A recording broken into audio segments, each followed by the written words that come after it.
Hello বন্ধুরা, আজকে এক কাস্টমার আমাকে কল করে ডাকে নিয়ে আসলো। তো আমি কাস্টমারের বাড়ি চলে আসলাম। এসে টিভিটা চালু করে দেখতেছি, এই যে সেটআপ বক্সের এলইডি ইন্ডিকেটর করতেছে, আর টিভির স্ক্রিনের উপরে E5232 লেখা আছে। এই যে লক্ষ্য করবেন, E5232। তো এই 5232 কোথা থেকে আসতেছে, কেন আসতেছে, এই ভিডিওতে পুরোটাই সলভ করে দেখানো হবে। তো এটা সানের কানেকশন আছে। তো প্রথমে আমি কি করব, যে কেবল কানেক্টার আছে, কানেক্টার আমি একটু চেক করে দেখব, কারণ এই কানেক্টার যদি লুজ থাকে তাহলে কিন্তু এই প্রবলেম হতে পারে। তো আমি কানেক্টারটা ঠিক করে চেক করে নিলাম। এবার আমি কানেক্টারটা সুন্দর করে সেট করে দিয়ে ভালো করে টাইট করে দিব। তো কানেক্টারটা আমার দেখে নেওয়া হয়ে গেছে। এবার আমি কানেক্টারটা লাগাই দিচ্ছি। লাগাই দিয়ে এবার টিভির স্ক্রিন দেখব কি হচ্ছে। টাইট হয়ে গেছে। সেম টু সেম আমার যে E5232 সার্চিং লেখা আছে, তো সব ঠিকই আছে, একদম আগের মতনই আছে, কোনো পরিবর্তন হয়নি। তো এটা এবারে আমাকে দেখতে হবে, রিমোট দিয়ে সিগন্যাল দেখতে হবে আমাকে, সিগন্যাল আছে কি না। তো আমি যে রিমোট আছে, রিমোটের সেটিংয়ে ঢুকবো, মেনুর পরে এই যে ইনস্টলেশন, এখানে ওকে করব। এই যে ইনস্টলেশন, ওকে। এখানে এবার 4টে জিরো দিলাম, 1 2 3 4। কোনো নেটওয়ার্ক নেই, কোনো টাওয়ার নেই, দেখবেন কোয়ালিটি একেবারে 0 টাওয়ার একেবারেই 0। তো এবার আমাকে কি করতে হবে, আমি সোজা, যেহেতু আমার টাওয়ার নেই, তো আমি সোজা ডিশ এন্টেনার কাছে চলে যাব। চলো এবার ডিশের এখানে, এই যে দেখতে পাচ্ছেন, এটা হলো ডিশের থালা। তো আমি সোজা চলে আসছি, একেবারেই লাগানো আছে কিন্তু অথচ টাওয়ার নেই, কোনো নেটওয়ার্ক নেই। তো আমি এবারে মেশিন লাগাই চেক করব কেন নেটওয়ার্ক যাচ্ছে না টিভির স্ক্রিনে। তো আমি মেশিন ইতিমধ্যে লাগাই দিয়েছি, লক্ষ্য করবেন মেশিন আমার লাগানো হয়েছে। তো আমি এবার ডিশের নাট বল্টুগুলো আমি একটু লুজ করব। লুজ করার পরে কিন্তু থালা উঠানামা করলেই বোঝা যাবে নেটওয়ার্ক আমার কি সরে গেছে কি না, না হলে বোঝা যাবে না। তো আমি দেখব।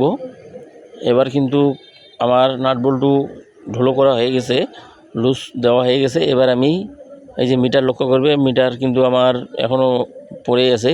তো আমি এবার ডিশটা উঠানামা করব, একটু কিন্তু টাওয়ার আমার বাড়তেছে, লক্ষ্য করবেন, মিটারের দিকে লক্ষ্য করবেন। এবার আমি থালাটা একটু আবার উঠানামা করব, এই যে এবার কিন্তু টাওয়ার পাচ্ছে। এবার আমি নাট বল্টু সব টাইট করব, টাইট করলে কিন্তু আমার নেটওয়ার্কটা হয়ে যাচ্ছে। মিটার লক্ষ্য করবেন, প্রায় 95% হয়ে গেছে। তো এবার আমি ডিশের যেগুলো নাট বল্টু আমি লুজ করেছি, এগুলো আমি ভালো করে টাইট করব। এই যে টাইট করতেছি, কারণ এটা ভালো করে টাইট না হলে কিন্তু হবে না, কারণ আবার ঝড় হাওয়া শুরু হলে আবার সিগন্যাল পালাবে। তো দেখবেন লক্ষ্য করে, আমার মিটার একেবারে কিন্তু উপর দিকে কাটা ঠেকে গেছে। তো আমার কিন্তু কাজ সাকসেসফুল হয়ে গেছে। এবার আমি মিটারটাকে খোলাই নিয়ে এবার আমি ডাইরেক্ট কানেকশন করে দিলাম। এবার আমি ডাইরেক্ট কানেকশন করে দিয়ে আমি উপর থেকে নামবো, নামে এবারে আমি সোজা চলে যাব টিভির ঘরে।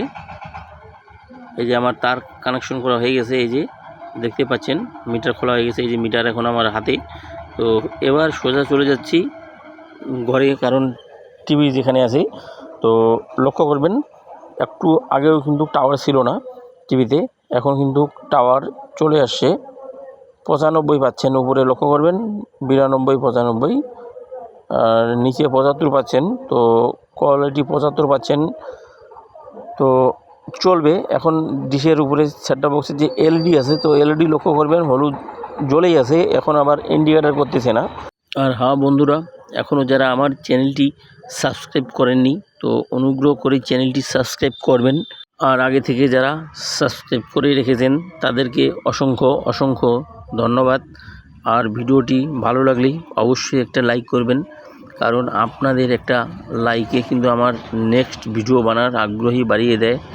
আর আপনাদের বাড়িতে যদি কোনো সিআরটি টিভি হোক, ডিজাইনটার প্রবলেম হোক, এলইডি টিভির প্রবলেম হোক, তো যে কোনো টিভির সমস্যা থাকলে কমেন্টে জানাতে পারেন, চেষ্টা করব হেল্প করার।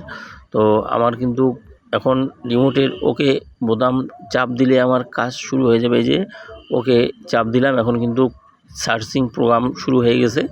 তো এবার কিন্তু ছবি চলে আসবে, আর মাত্র কয়েক সেকেন্ড বাকি আছে, তারপর কিন্তু ছবি দেখা যাবে। চালু হয়ে গেছে, এবার চালু হয়ে গেছে। এবার দেখব, এই যে এখন কাস্টমারের রিচার্জ নেই, এই যে 999 নাম্বার চ্যানেল, আওয়াজ হয়তো শুনতে পাচ্ছেন, চ্যানেল নাম্বার কোম্পানি যাচ্ছে। তো আমার লাস্ট আমি চ্যানেলটি লাগাবো। তো পুরোপুরি ভিডিওটির সাথে থাকার জন্য অসংখ্য অসংখ্য ধন্যবাদ। দেখা হবে নেক্সট ভিডিওয়ে। তো এবার আমি যে চ্যানেলে লাগাবো এই চ্যানেল চলবে।